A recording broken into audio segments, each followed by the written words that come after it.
Hello, everyone. This is Kevin Charles Kizuchi with the LA Next Generation Japanese American Leadership Initiative.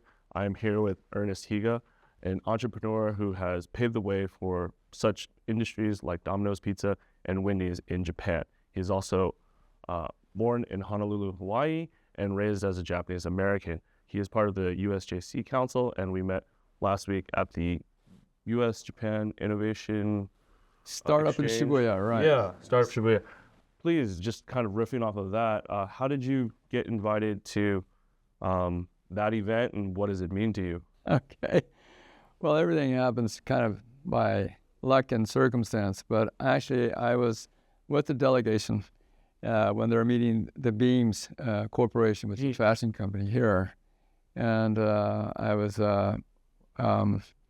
basically my daughter, who is working for Beams in America, was trying to, have the delegation understand, how to help Beams invest in California, open a store there. And so they had this whole trade mission here to talk to these large companies, but also included Beams. And so I was there in my role of being involved with the U.S.-Japan Council, because Sachi Hamai, who's the chairman, was also involved in trying to get Beams to meet with the delegates from California.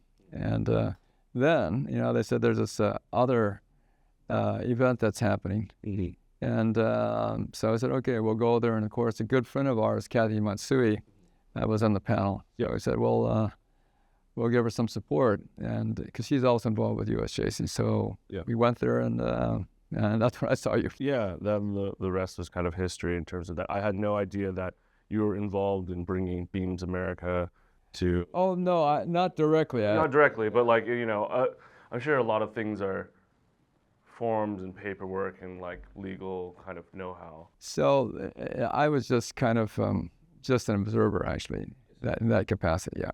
Well, it was so great that you were there, because this opportunity wouldn't have arisen if not. Thank you so much for taking this time for this interview.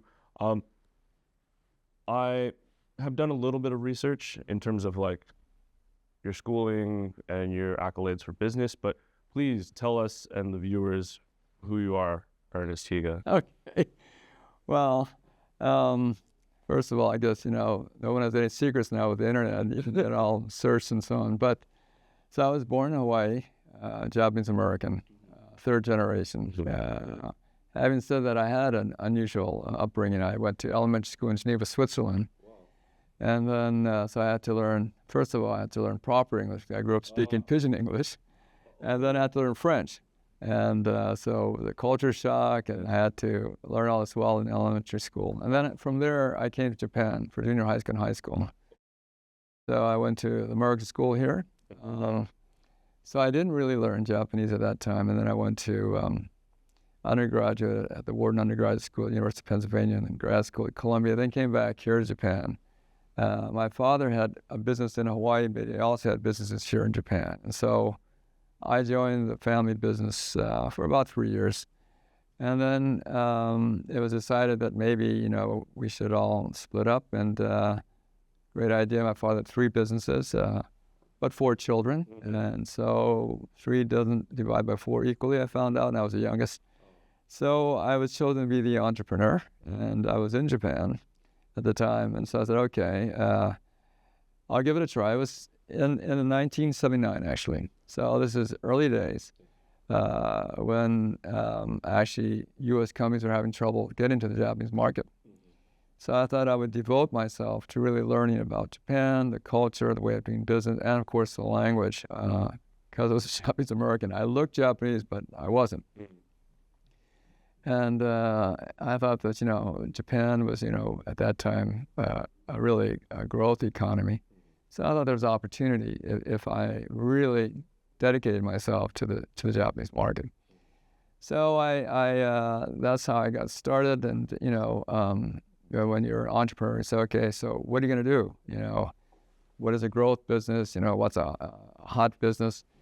But I thought that wasn't the way to really choose a career. I thought, well, I better, as an entrepreneur, your biggest asset is yourself. So I said, well, I better do some self-analysis, figure out what I'm good at as well as what I'm not so good at, and leverage my own strength. And I thought that I could the strength I would have is really doing U.S. Japan, and so I thought, well, if I dedicate myself to the Japanese market, there are not that many Americans that were doing that, and also it's part of my heritage. So I thought that I had some kind of familiarity with the culture and so on in my own upbringing, even though I grew up outside of Japan most of the time. And, when I looked at the U.S.-Japan kind of business scenario, a lot of Japanese companies were going to the U.S. and actually were very successful. But the reverse is not true, even with the major corporations. And so I thought, well, maybe my role could be to work with U.S. companies that wanted to come to the Japanese marketplace because Japan was and is a very unique market and a unique culture, and you really have to understand it to be successful here. So that's a role I felt I could play, and so I really worked at understanding this marketplace. And the first business I got involved in was in the lumber business, and this was during the U.S.-Japan trade wars, and so at that time, most of the large trading firms were importing logs from the United States and selling to Japanese sawmills, which would then cut it up to the Japanese sizes and specifications for the home builders here, because they didn't use 2x4 home building. And in the U.S., it was 2x4. So different specs, different sizes, metric sizes. And so I happened to meet the president of the largest end user of Japan, a company called Misawa Homes, and so Mr. Misawa was the founder, and they had their own specs. They're the largest wooden prefabricated home builder. But he was concerned that if they had a ban on the export of logs to Japan, he wouldn't be able to. Of course, he'd be in trouble. He wouldn't have his lumber cut, and so he was trying to figure out how he can have his sizes cut in U.S. sawmills, and so that's when I got involved with the lumber business. And so I thought, well, look, I have a great customer. I could just convince a U.S. sawman to cut his sizes and be slam dunk, but that wasn't the case. Oh. Because I didn't know anything about the lumber business, by the way. I was about to say, I was like, you're kind of, entering this space just by knowing a person. You're like, I can talk to some Americans to change their sizing because, correct me if I'm wrong, metric system versus you said 2x4s. Yes. And then you're saying, so then how did that story continue as you? Well, so, I was very naive. And I thought, well, as I mentioned, okay, U.S. Japan, I know a little bit about both, but I went to all the U.S. sawmills. And first of all, they're doing great business in the United States. They didn't need to come to Japan, number one. But number two, to your point, the sizes were different, 2x4, 6, 8, 10, the lengths were different. Yeah. And when I started to talk about the metric size that were needed for the prefabricated home builder, there were sizes that they could not cut because the sawmills weren't made for that. But it went beyond that. They wanted size tolerance of minus 1 millimeter on a standard deviation graph. They did a lot of quality control, statistical analysis, and the lumber has to be measured in 3 places by a caliper. Yeah. And a sawmill in the U.S. never saw calipers. Yeah, you're speaking of Japanese QC and specification. Exactly. Very. It's so exacting, and for someone in a sawmill in Oregon using a tape measure, it's like, what are you talking about? As the piece that kind of. Yeah. And this plus minus 1 millimeter size tolerance. So then I said, on top of that though, quality is different. In the United States, the quality even today is determined by structural strength. The higher the structural strength, the higher the quality. And that makes sense. The house doesn't fall apart. That's objective. In Japan, though, it's a visual grade, which is a higher grade than structural strength. It has to look good. And there's a whole different perception of a house. A house is kind of like a car. You have a starter home, then you trade up to a better home, and so on in the United States. In Japan, they're going to have 3 generations living in this home. So it's got to be incredible quality. And they're going to live there forever. So there's, much more stringency on the quality, size tolerance, and so on. And so I'm trying to get a U.S. sawmill to cut this. You know? Yeah, So yeah, you got to be crazy. Yeah. And then I realized why none of the trading firms, the large trading firms, are doing this thing. You know. But you know, if you're an entrepreneur, where there's a problem, that's the opportunity. The slam dunk business will go to big companies. You know, where there's a problem, that's where they say, okay, you know, difficult, but you know, it's a challenge, but that's maybe an opportunity for someone that's trying to do business. And so I went all over the U.S., actually Canada as well too, and I couldn't find any sawmill to cut these sizes. I said, listen, I can buy, you know, all that you can produce, because they're building 30,000 homes a year, so it's a large company. And I finally found a sawmill to agree, and they had to renovate their sawmill for this thing. It was not an easy thing. Probably had to like recalibrate everything. Well, yeah, actually they had to, you know, change the machinery, you know, actually adapt some of the machinery. And I said, wow, you know, they're really going out of their way. And I use calipers to, you know, measure. You're out there using calipers. And you know, it was you know, at first I thought it was from Mars, and I was wearing a 3-piece suit. That wasn't good either. But you know, then you know. So they went ahead with this thing, and so I pioneered having Japanese size specification cut in a U.S. sawmill, first time ever done. Yeah. And I found out why. They were not competitive in the U.S. market, and so they had to find a different market. 2x4 was too competitive. I found out later on, but I bought all the production they made, and that's how I got involved in the lumber business, and I started to sell to Misao homes, you know. And then eventually I bought a sawmill in Canada as well too, and to expand. And then we expanded to Europe eventually. But then I started to sell to other prefabricated home builders and other Japanese houses, and it was my start to also, you know, not only in business, but to understand the differences in the way they look at lumber in Japan versus the U.S. And this was already kind of, you have to understand the difference in mentality. So that was my first kind of experience.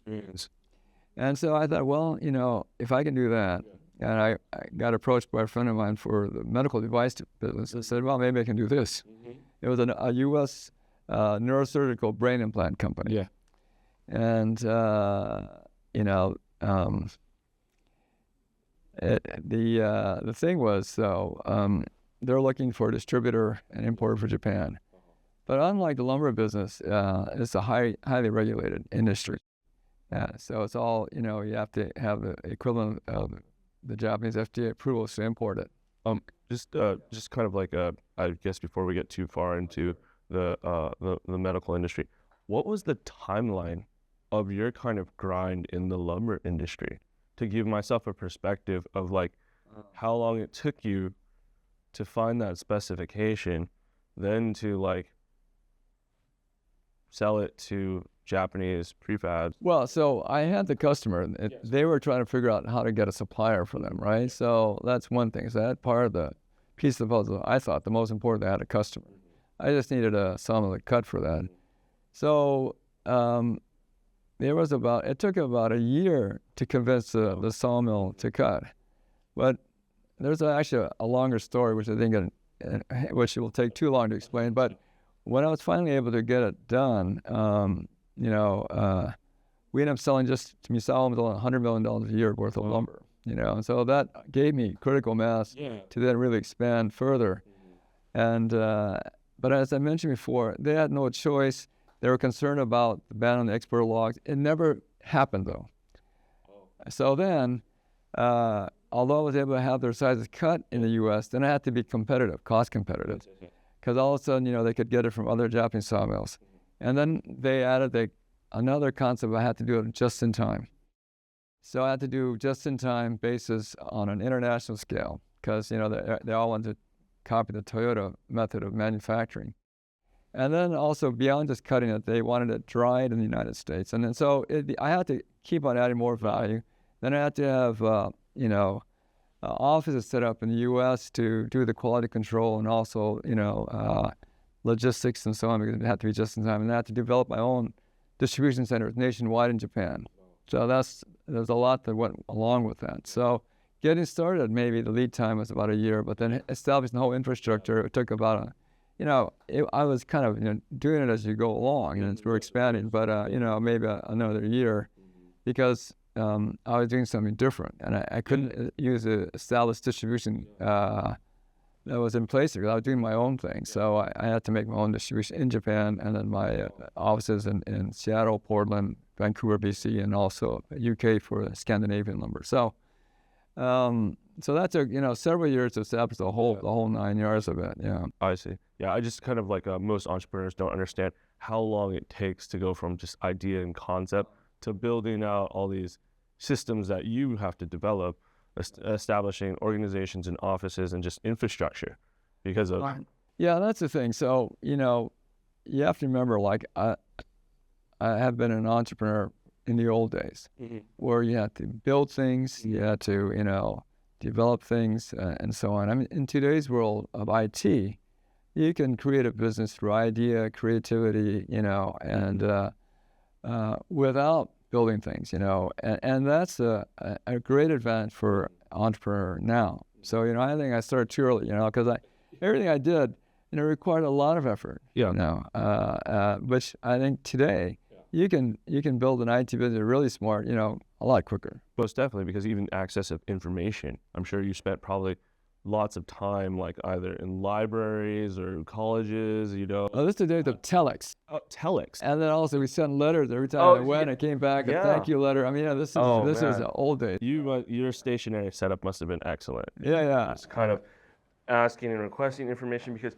at that time it's not as accessible. But what you speak of is kind of how you're stepping into the future, and you kind of took all that hard grind in the lumber industry, and then you said that you're segued into the medical device industry with, So even to import medical devices, because I tied up with a U.S. company again, to get a medical import license, you need a lab facilities and lab technicians, and so there's a lot of upfront investment, and then you need to have to sell anything kind of health insurance for the products you're dealing, and then each product then also has to be approved, and you have to go through animal testing, compatibility tests. So there's a lot, and I did all of this with this U.S. company, and finally when I got everything approved, and I went to the neurosurgeons, and they said, well, Ernie, we can't buy this because the shape has to be different, the texture has to be different. I said, oh no, I already invested all this money. And so I went back to the U.S. manufacturer and said, I can't sell your product in Japan because it has to be a different shape, different texture, and so on. And I said, well, Ernie, you told me your story about lumber, but I said, brains are the same in America as they are in Japan. Why do we have to have anything different for Japan? And I agreed. I said, brains are probably the same, but somehow the neurosurgeons, wanted something different. Well, anyway, we went back and forth while I was losing a lot of money trying to sell their product in Japan.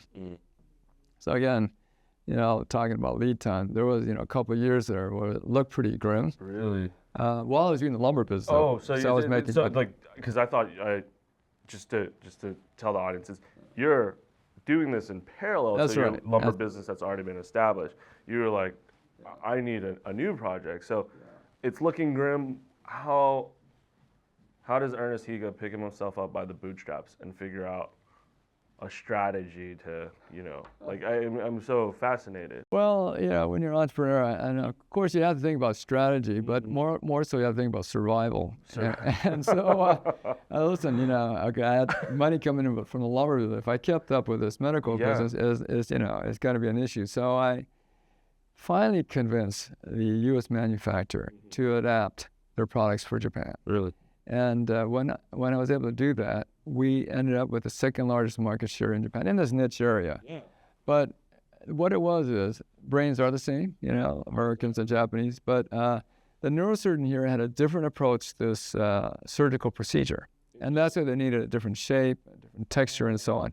And so the U.S. company actually adopted some of those ideas, and they actually grew their business because of that too. Yeah. So it was mutual. But again, you have to understand there are differences, and so that was another lesson. Yeah. Then while I was doing both lumber and medical, then I got involved with the Domino's pizza business simultaneously. Interesting. So when you're an entrepreneur, I think you have to be somewhat masochistic. Because every time, when things are going well, then you take on another challenge. But you also have to be an optimist, and Because you hit all the brick walls. Yeah, you're like we can overcome this. Like I've done it with sawmills, with like pharmaceutical development, and it's like how hard could pizza be? Well, yeah. And Yeah. So I see the long look. yeah. So the thing was, I read about how the founder of Domino's Pizza, Tom Monahan, bought the Detroit Tigers in 1983. For that time, a record $53 million. Now today, that's nothing. But back then, there was a lot of money, and he did. He delivered pizzas. That was his business. I said, wow, I'd never heard of Domino's. I couldn't imagine he'd have this big business just doing that. So that was kind of interesting. But I was doing lumber, I was doing medical devices, but I had the chance to meet Tom Monahan. And actually, it was through my father's introduction because he was involved after the war in bringing Major League Baseball teams to Japan for U.S.-Japan relations. And the last team he brought was the Detroit Tigers. So he knew the former owner. And through the introduction of the former owner, that's how I met Tom Monahan, and just out of curiosity, really.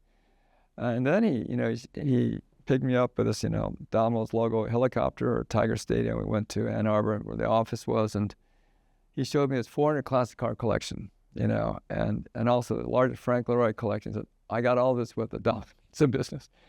And then he had a private island, he had all these corporate jets and corporate yachts. And so I said, well, maybe this pizza business is actually interesting. That's what piqued my interest. I didn't really think about pizza so much. I just thought, wow, he's very successful. So certainly I thought it'd be great to do this business, bring it to Japan. But again, I thought I should do some market research. So when I went back to Japan, after meeting with Tom, I looked at the market. There were actually two pizza chains that already were here. One was Shakey's, done with a very large trading house. Another was Pizza Hut, also done by another large trading firm. And they were not doing well. And so I said, wow, they're big and they're not doing that well in the pizza business. Meanwhile, McDonald's and KFC were very successful. So U.S. Fast food was, great, but not pizza. And so in my research, part of the thing they said was that Japanese don't like pizza and they don't like cheese. And I said, well, that's a problem, for pizza. But there had to be, I thought, some data point. And the data point was that the the per capita consumption on an annual basis of natural cheese in Japan was less than 1 kilogram. Whereas in the States, it's like 11 or 12 kilograms. So that's the difference. And so if you didn't like the cheese, you didn't like the pizza. So that was the kind of the rationale.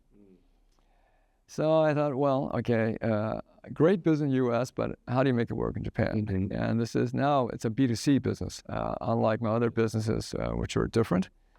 And so I really had to understand, how the Japanese consumer was thinking. And I thought, well, the one thing is that, if they didn't like the cheese, I said, maybe we have to adapt the pizza for the Japanese consumer. So not only pepperoni and Italian sauce, but give them something that they like. So squid and like eggplant and teriyaki chicken and shrimp, things that they'd never thought about in the United States. Yeah. The problem here was that, Domino's was so successful, had thousands of stores, doing billions of dollars in sales in the States, and that's a franchise business, so it all has to be the same way. This is how we do the business. This is why we're successful, Ernie.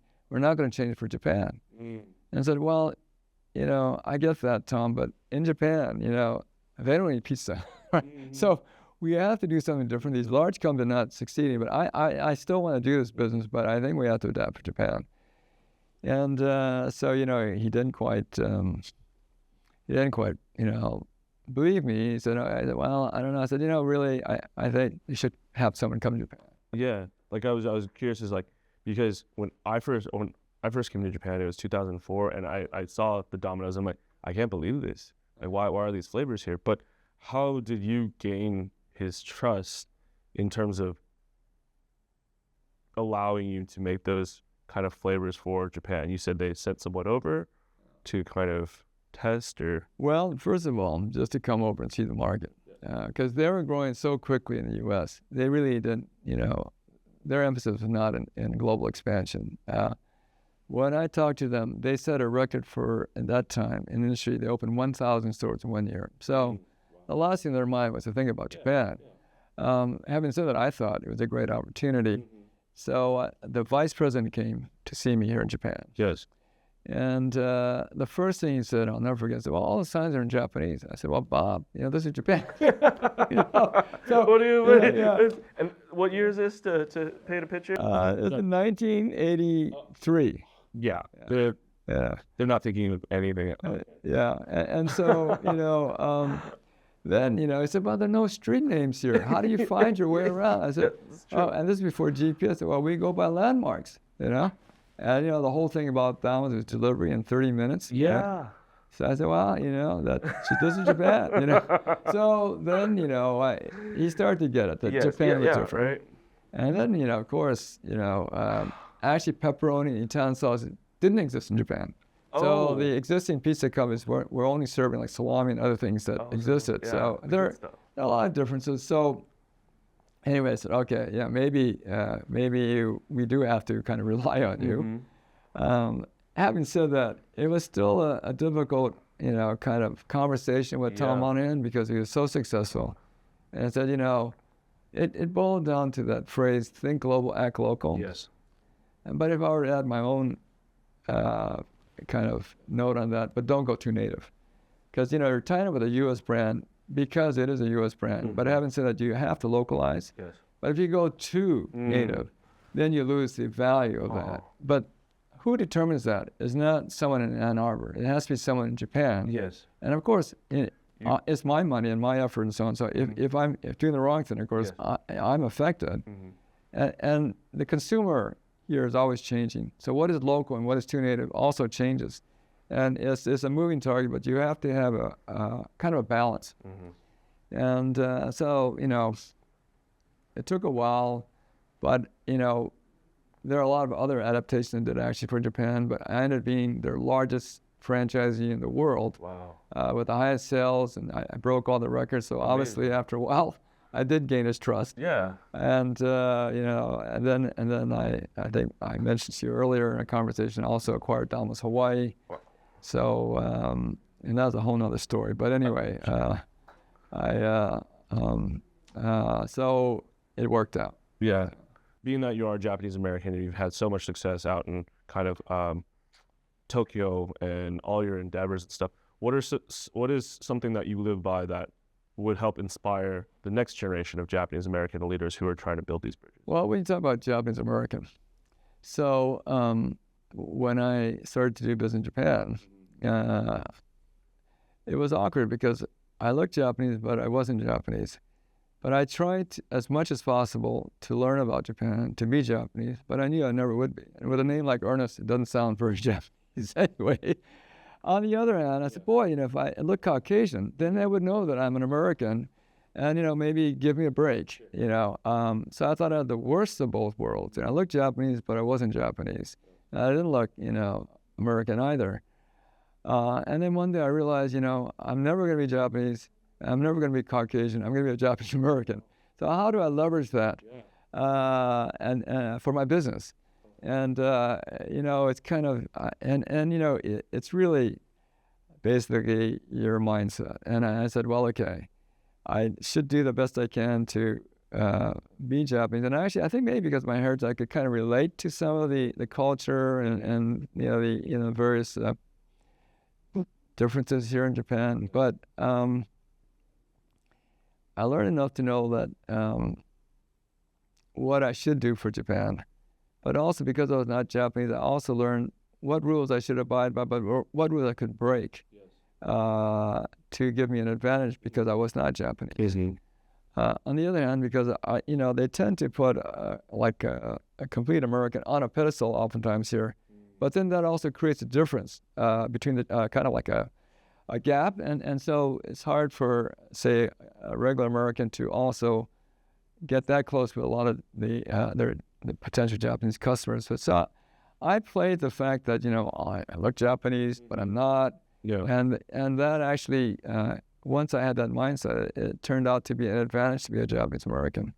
But it is important to understand, to really understand Japan. So I made that effort, as I said, but also know, so that you're not Japanese, and that allows you actually a certain kind of advantage as well too. Yeah. And so, I think that, it goes back to your own personal strengths and weaknesses. And I thought that being a Japanese American should be a strength. And I leveraged that, and it ended up being,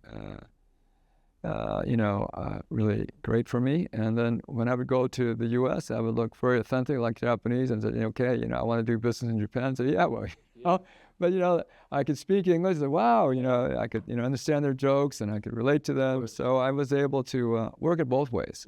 Working with U.S. companies, they felt comfortable with me. Working with Japanese companies, they realized I understood them well too. And so that kind of is how that worked. I see. As a last kind of question before we wrap up, is there a story in your mind where that kind of came into play to demonstrate for our audience an example where that Japanese American advantage that you speak of? Because I kind of feel like I'm in that same bubble as well, but it's very inspiring to hear you say words that I've thought up myself that I thought were original, but clearly you pioneered them before, so. Well, there's no one. Well, let's put it this way. I was trying to figure out, I think it has to do with also, understanding your own identity. And I really thought, what should I be to be successful in Japan, Japanese or American? As I mentioned earlier, I was a Japanese American, so I was not a Japanese or completely like a blonde or blue eye American. But as I said, it just after a while I started to say, well, it's not an advantage or a disadvantage. I said, but in my own mind, I have to make sure that being a Japanese American is an advantage because that's what I am. And so if I felt that being a Japanese American is an advantage, then it will be. But how do you make it an advantage? And so that's where, as I said, so I played the Japanese part of understanding the culture and so on, but I also realized that, people in Japan, I'm not Japanese. I said, my name card says Ernest, so that's already a key, but also, I speak Japanese, unfortunately, with an accent, so they also realize that I'm not fluent, but I try to, I do all my business in Japanese. And so they get the nuance. But it goes back to what I said earlier. You have to know the rules of the game here in business, and I learned that, and then I also learned what rules I'm also able to break because I'm not Japanese, but what rules I should definitely stick to no matter what. And I can't say, oh, I'm American, so I don't get that. There are certain rules here you just have to abide by. And I beyond that, I don't have any other kind of magic formula. It takes a lot of time and effort, whether you're Japanese American or whatever, to be an entrepreneur. But I think that one of the things, as I mentioned earlier, as an entrepreneur, you hit all the brick walls. And so you have to be an optimist because what happens, there's so many things beyond your control. And when you hit a brick wall, then there's only two ways to react, negative or positive. And if you react negative, I can tell you the end result, it doesn't work. So, you have to be positive. And so how do you overcome that? And if you act positively, there's a good chance that you can overcome the obstacles and succeed. No guarantee. But you have to have that mindset. So, and that probably is the same wherever you are. If you're an entrepreneur, there's no cultural thing there. That's not a Japanese American thing either, but that's just, the nature of being an entrepreneur. Yeah, most definitely. Well, thank you so much for your wisdom and your insight. It's been a pleasure. Sorry, I wish we had more time. No, it's all good. I will return soon, but you didn't get to the Wendy story, but that'll be another time. It was great to hear the lumber story and the pharmaceuticals.